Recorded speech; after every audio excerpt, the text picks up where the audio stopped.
what can I do to make a plan that is unique to this brand and this current marketing challenge?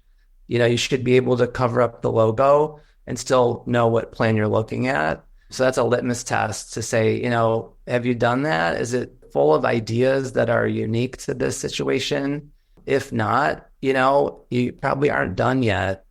And I think it's a lot of fun, to be paid to think and to try things and to see it work. Step into the world of success with your brand amplified, the ultimate podcast designed to unravel the intricacies of thriving businesses. I'm your host, Annika Jackson, and I'm on a mission to uncover the stories, strategies, and secrets that have propelled entrepreneurs and business leaders to success. I am always thrilled to speak to somebody who loves data and analytics along with the storytelling aspects that are so important to our roles as marketers and advertisers. Sam Karow has also been an adjunct professor, so we're going to have to see what we can do to get you over to my institution, and currently is the founder and CEO of Effective, which is a media agency that delivers digital and traditional media across the spectrum of omnichannel. Sam, thank you for being here and lending us your expertise today. Thank you. It's great to be here. Yeah. So let's talk. You've had an amazing career. I'd love to hear about your beginnings. Did you always know that you were going to go into this field, or was there an aha moment that you had? Yeah, that's a good starter. And yeah, I knew from a young age I wanted to be in this business. My grandfather was a copywriter at Cohen & Balding for 25 years. And he sort of fell into the thing because he was an art director and he was interviewing for a position, and he went in and they said, "Are you here for the copywriter job?" And he said, "Yes," because he said, "Well, at least they're hiring for that." And that's what he did. But I knew early on I wanted to be in advertising. I went to Michigan State for it. I, worked at the college newspaper, selling ads, making ads. So it was kind of going to happen from the start. I didn't know what media was. I just wanted a job at Leo Burnett. So started in media, found that I really enjoyed it, kind of that blend of art and science, and stayed with it. And I was 13 years at Starcom, kind of working on the biggest accounts and the biggest agency. And then for the past 15 years, I founded and run Effective, similar in terms of service offerings, but our clients are mid-market agencies and brands, but we're still solving kind of the same questions, how much to spend, how to spend it, how to measure it. That's probably the biggest piece. And Effective is in our name. So we just live and die by performance and accountability, and really just getting to the bottom line of, can we build a profitable marketing investment? Mm-hmm. I love the way that you phrased that, a profitable marketing investment. Sometimes people don't know what they want, or they think they want a sponsorship, but that's really brand awareness versus something that's actually going to direct the consumer to take action. So those nuances are so important to understand. And I'd love to hear what prompted you to leave a more corporate, big agency career and start your own. Right. Yeah. I mean, I really love the work. And what was happening with, my career path at Starcom was group director. It was managing people, managing P&Ls, and it was further and further from the work. So kind of at the tail end of the Starcom timeline, I started a part-time master's in marketing at Northwestern's Medill. And that just kind of broadened my horizons a bit. And I, felt like I could go and do this and be just a little bit bigger than just media planning and buying, kind of get into this whole integrated marketing communication field. And that, that experience kind of gave me the confidence to go do that. Nice. And what is your definition of integrated marketing? Because I talk about it sometimes, or have guests come on and talk about brand strategy and integrated marketing, but I'd love to hear from a foremost expert. Right. Well, there's this construct of a triangle where you have consumers, you have brands, and you have channels, and you need channels to connect, brands to consumers. And there's research at each intersection of those three. So that's a great place to start is saying, I need insights. What do I know about my brand, my consumer, my competition, the channels? If you can't develop insights on those three areas, it's time to just sharpen the pencil first and then go forward into tactics and spending money. And we really believe that it's a lost art, that media planning has always been kind of misunderstood, undervalued, kind of the end of the meeting. It got a little bit more front and center over the years, but then Google and Facebook came along and became 70% of the ad spend. Influencers came along, content marketing came along. And so there's a lot of people doing a lot of those things, but I don't see many brands that are starting with that IMC plan and that media plan that are justifying the investment, forecasting the potential result, and then getting into a connection idea or kind of a organizing theme for the plan. They're not doing that kind of brand experience building thing that says, I need really amazing, memorable, step into the brand type stuff and the blocking and tackling. They're really kind of going bottom up on performance media and stuff that is guaranteed ROI or at least feels that way. And it's kind of wearing out. I think a lot of people are seeing like they've maxed out with performance they can get from the tech and the tools and the data. And there's sort of, I hope, a return to the more of the art side of it and more of the brand building side of it, because that's where you get kind of ROI that extends over time. Yeah, couldn't agree more. You have to take a step back and set that strong base, that strong foundation, so that you know how to effectively move forward. We see so many people, having classes or workshops on how to get the best results out of Google or Meta, but that's only one strategy or tactic. Mm-hmm. And what they're sharing might work for them, but might not work for you. If you haven't done this work, you don't really know who your audience avatars are, what's driving them, all of that. Right. So I love the fact that you really encompass all of this. So, figuring out the market, doing the research, the planning, the buying, and putting measurement in for the beginning. So it's not, again, talking about if somebody's just starting a business and they say, okay, I'm going to do this, this, and this because this worked for my competitor, but they're not setting that strong foundation, right? They're going to be wasting their money. They're going to be throwing darts at a board. Right. Yeah. Totally. What kind of clients are you working with these days? We have a big range because we support agencies as clients. So by way of that, we've seen almost all of the industry verticals. We do have good expertise in healthcare, especially healthcare associations. So American Dental Association is a big client for us and one we've had for about 5 years. Prior, we had American Medical Association for over 10 years. But we've worked in education, finance, real estate, arts and entertainment, lots of food and beverage, both B2B and B2C. And so it's been great to be kind of broad in that sense.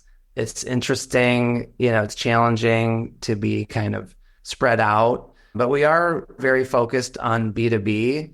And we're seeing just, there's things you can do in B2B that you really can't do in B2C. So we have unique approaches across the board, lots of planning approaches that I can share. But in B2B, something that we're developing is, job title based audience targeting is widely done, but doing those at one ad set at a time so that you have tracking as that click becomes a visit, the job title. And then with the company name identification software available to you, you're going to know company name, not all the time, but maybe half the time. And you put those two together and you kind of know who it is. Yeah. So that's a huge piece of data for a client who's wanting to follow up on those prospects. And then we can either just push that record to their CRM. We can enhance it with, a sales enablement tool like ZoomInfo and get intent and get more fields into that record. So we're really good at that. And a development area for us is persistent tracking of that prospect as they start to engage in presentations, proposals, agreements.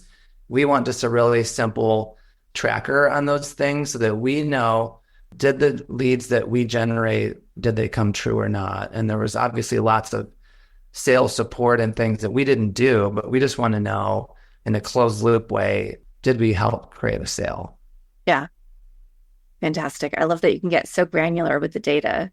Mm-hmm. Perhaps even see, where else are they going on their journey? I wanted to ask, you mentioned Google and Facebook, Meta, and all the other social channels that have come up, right? Did you see a change in your workflows or in the market for your services when these came out? Did people think, oh, I can do it myself now? I'm going to have somebody on my internal team do it? Or did people go, I don't want to learn how to do Google Analytics and keywords and, all of that and still find benefit in an agency? Yeah. Yeah, I think we've been good at evolving and sort of rolling with the punches. We were at first thinking, Facebook is more about organic and more about being a friend. And like at first that was sort of a rule of thumb that you didn't want to be hard selling and it was very friendly. But we got in pretty early on Facebook ads. And really the differentiator for us was having a third-party data partner in LiveRamp because, Cambridge Analytica came in, wiped out all of the purchase-based audience targeting, but then LiveRamp just brought it right back. So we were immediately back in the game on intent-based targeting and purchase-based targeting. And that was the differentiator, because all of the tools that we use are self-serve. Clients could do this for themselves, but they don't, and they don't because it is an art and a science, and it does require these extra partners and tools to really make the most of it. That's such a good point. I just, right before our interview, was leading a workshop for workforce development in the education sector. It was about AI and technology tools for them to create brand sentiment analyses for their agencies. The number of tools that we gave them is overwhelming, the amount that we packed into a 1 hour session. And so I know that some of the people going through it will certainly try out the tools. That's part of their homework before next week's session. But a lot of them, that's why they come to agencies, because they don't have somebody on staff who can go to 5 different things to find out, to get different analyses of their competitors and their own social media or blogs or forums. Totally. Right. You have to have kind of an experimentation mindset. What we really try to do is invest most of the clients' dollars in proven properties. They've worked for others of the same kind of use case. They have measurement tools. It's going to be pretty contained. It's going to be a positive return in some range, but we want a little allocation to experimentation so we don't miss out on the next big thing. And we are very good at kind of being first and early on things. Many of the things we've done for our clients, it was their first trip or it was the partner's first.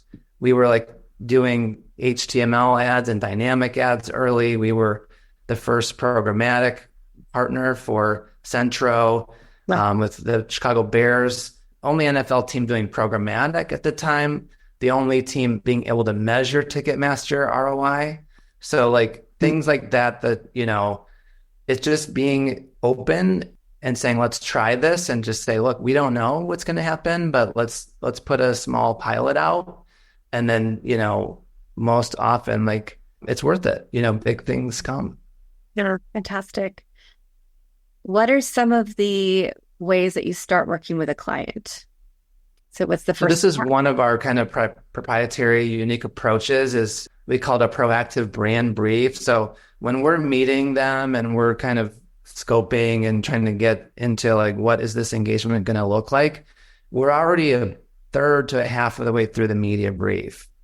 So we come to that first kickoff with a lot of assumptions already captured. We want to validate what we heard. We want to fill in the gaps. There's always going to be a few missing pieces, but we're often running from the start because we're saying, look, like this is the stuff that we need to know to do a good job. And the brief is just that collection of prompts and questions that says, tell us everything you know about your business. You know, it's sort of like a business intelligence audit. You know, what research do you have on the brand, the consumer, the channel, like, and it also yields a roadmap for research too. Like, what do you not have that you probably need? Do you need help finding a partner? Like, what might that cost? But that's how we start, is just, you know, getting into it with questions about, you know, what's worked in the past, what are the must-haves and must-do-not buys, if there's anything, any existing activity that we should be aware of to either plus up or avoid. All that stuff really helps us get off on the right foot. Nice. And when a client comes to you, I imagine you get them in all different life cycles. People who've worked with other agencies and groups, people who are starting from fresh. What is one of the biggest mistakes that you see people who have either worked with somebody or try to do it themselves come to you with that you have to help untangle and course correct? It probably is kind of what you said about what is the objective of this investment? Right. You know, what are we trying to solve for here? Yeah. If that hasn't been thoroughly vetted, then it's hard to say what we're doing. And I think most of our clients come with no budget and no goal. And you're just like, well, I need one of those two things to really start. So it's sort of an add-on to our kind of base media plan. Deliverable is a budget setting and goal setting exercise that just helps them through different scenarios, whether it's share of voice or excess share of voice. You know, if it's task-based, it could be minimum spend for stable reads on A/B tests. Like there's a lot of different ways in to a budget and a goal. And that's something that we do because we have to be sharp on what we're trying to do. Yeah. It might also be audience definition and insights. If that's not super crisp, we need to be there. So yeah, I think just starting with like a really clear picture of what we're trying to do. Yeah. I wanted to ask about the other changes in the industry.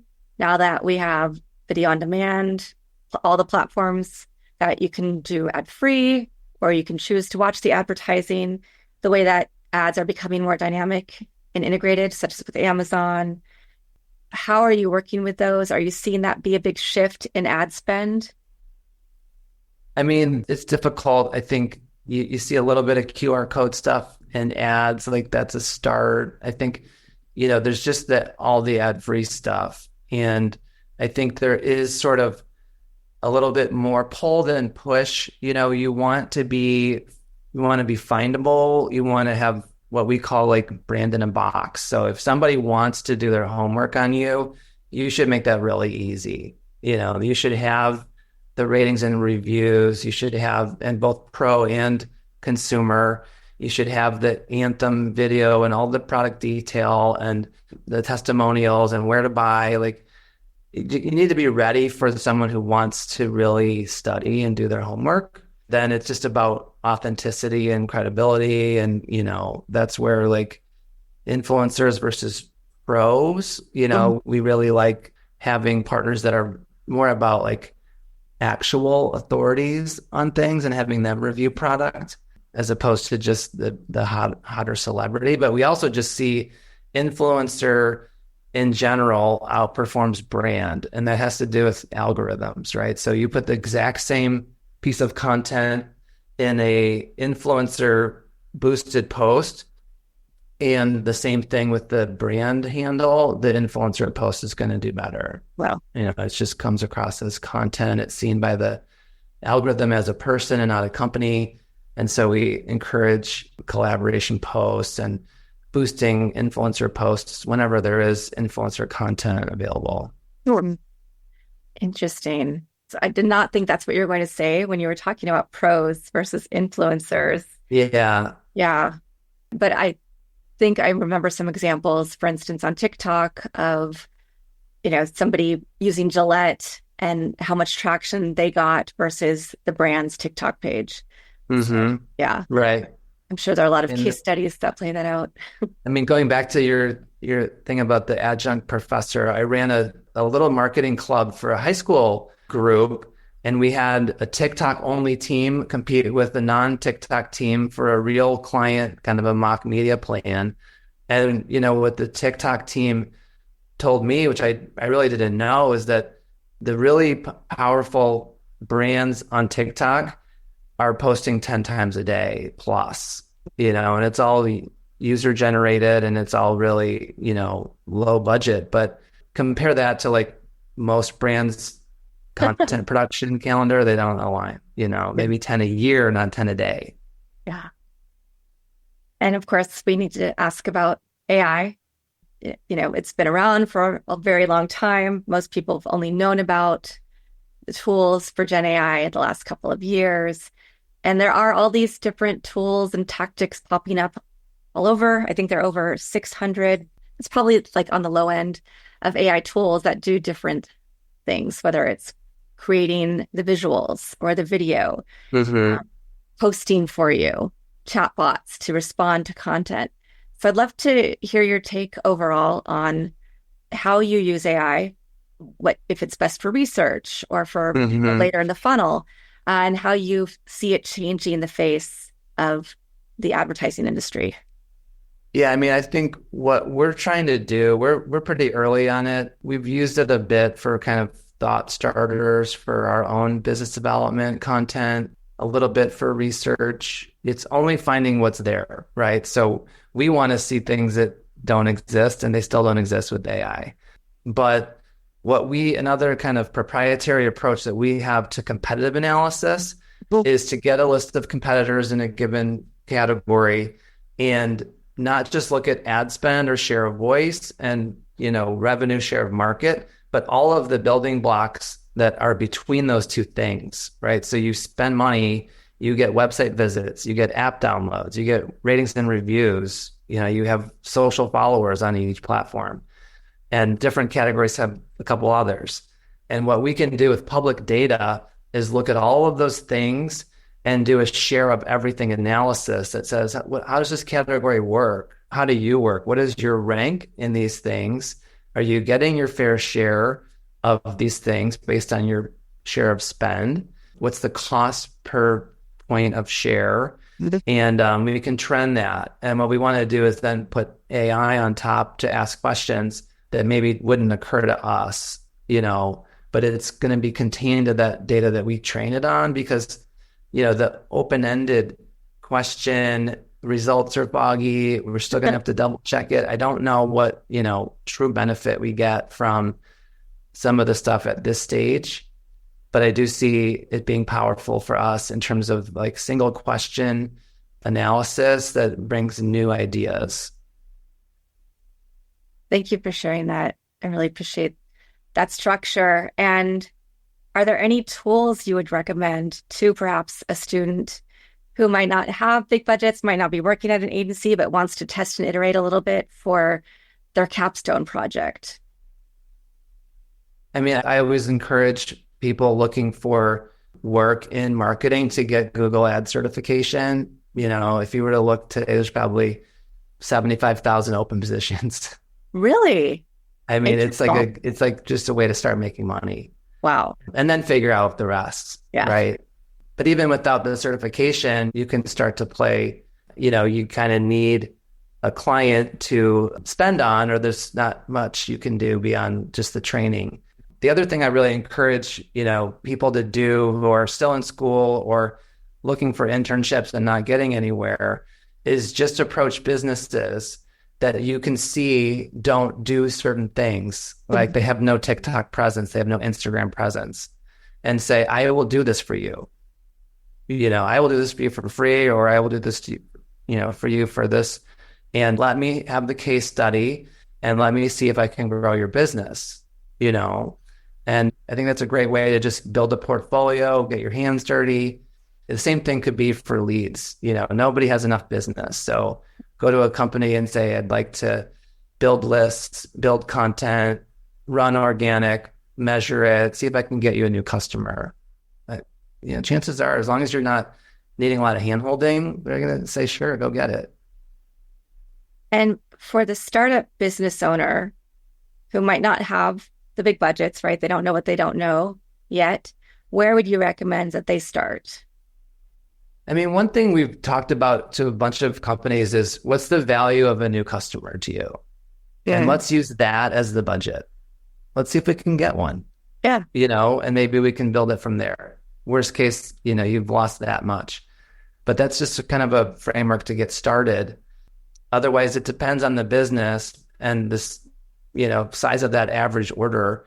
But it's just finding those things that feel really solid and are testable without betting the farm. Yeah. So you can kind of dip your toe and see. It's going to take a while. Sometimes even like, we did it for ourselves. Like LinkedIn is pretty competitive with other platforms Cool. at kind of moderate spend. At low spend, it could be pretty expensive. So there are some things that just don't work at smaller spends, but I would just encourage that kind of, you've set this goal. We always try to reverse engineer to the goal. If it's 10 new customers, how many website visits is that? How many clicks, how many impressions, and how much spend? And you might be wrong, but you have a ballpark sense of what it's going to take. And so even though you don't have that new customer yet, if you're seeing progress in the right direction, every week, every 2 weeks, every month, you can continue knowing that, we're getting the stuff we thought we were going to get. It just hasn't landed a client yet. And, you're basically on the right track. I wanted to ask what's next for you? What's next for Effective? And where do you see the industry going? Yeah, that's a great question. I mean, for us, we are pushing on that, lost art of media planning heavily. We want to engage with CMOs and VPs of marketing who agree that there's a miss here, and we're not saying disrupt everything and fire your agency, but we want those advisory relationships, those projects to do plans, to do kind of innovation work, coaching, training. That's a piece of it. Another is stats. There's just a big gap in stats in media. We do a little bit of that on budget setting, a little bit on the reporting. Are we seeing stable numbers? But stats is a big area that's kind of a miss. So we want to really push into kind of management consulting for marketing and kind of being that McKinsey of marketing. So there's some big goals there. Industry trends, I don't know. I think there is sort of, some stuff on the horizon with AI disrupting Google a bit, and Google, getting broken up a bit. I think that'll be fine for them and for us. Any kind of major shift is actually job security for us because it creates new questions and new challenges. I think it's really going to be a long time before it is the same problem. It is about how to reach people, what to say, and that's not going away. So, the platforms change, but the bottom line is pretty much steady. Yeah. And I'd love to hear if you're willing to share. You don't have to use a client name, but do you have a favorite one or two case studies where you really exceeded expectations, whether they're yours, your clients, or both? Or you did something unique? Yeah. So I worked on Playtex bras, and they were coming out with this half sizes concept. So it was a very different product. And we had lots of really good, rich consumer insights about women hating to get fitted, especially where Playtex was sold, mostly Target and Walmart. There's no help there. You're not going to go into a fitting room in those stores. So women were wearing the wrong size, having lots of pain. And the end of the day, all this research came together to say that women need tools to help. So we said, well, let's just put a tool out there. We put a tape measure into Oprah magazine and allowed women to measure at home and then buy what they needed, buy a couple different sizes, return what they didn't need. And that was also when Oprah was doing a lot of bra fit stuff on her show. And we won a Creative Media Award for that. And I remember I accepted the award, and I just said, if you work in media, chances are you're a woman. And then if you're a woman, chances are you're wearing the wrong size bra. And so we built a tool to fix that. So that was a good case study. Yeah, that's a great case study, and congratulations Thank you. on winning the award. Yeah. Is there anything that we haven't covered? I know I've been popcorning questions to you that you think is really important for people who are listening to understand about the media landscape and how to make sure that they're planning effectively. Yeah, I mean, I think it is what gets me charged up. It's an art and a science, and I think it's good to try to find those two things and that balance, and really, really try to go deep and say, what can I do to make a plan that is unique to this brand and this current marketing challenge? You should be able to cover up the logo and still know what plan you're looking at. So that's a litmus test to say, have you done that? Is it full of ideas that are unique to this situation? If not, you probably aren't done yet. And I think it's a lot of fun, to be paid to think and to try things and to see it work. So yeah, I think, it's a really cool place to be. And I think it can be, as creative as the creative. It takes proficiency, because there's lots of work and there's lots of math and there's lots of reasons that you don't get to the cool stuff. So you have to be good at it and you have to be willing to work hard. But if you can get past the bare minimum stuff, then there is quite a lot of fun and creativity to be had. Fantastic. And Sam, do you have a favorite quote, mantra, poem, motto? There is this Leo Burnett thing about the real art of advertising is making it pay. So I think about that a lot. Yeah. Well, that sums up perfectly the work that you do for your clients. Yeah. Thank you so much for being here, giving us some time today and sharing your insights. I wrote down a few things that I'm going to make sure I share out with students and with other people that I know who might be looking for jobs in the industry to help them focus. And this is to be continued. I really enjoyed our conversation, and I'm looking forward to following up with you and seeing where your agency goes next. Thank you. Yeah, it was great talking with you. Yeah. And thank you to everybody who's watching or listening to this episode. Don't forget to leave us a rating or a review on your favorite podcast platform. It helps us get found by more great listeners. And we love giving a little advice to you every day with insights from people at the top of their field. So come back tomorrow. Thanks for listening or watching to this episode of Your Brand Amplified. Don't forget to leave us a rating or review on your favorite podcast listening platform. And if you want to learn more, check us out at yourbrandamplified.com.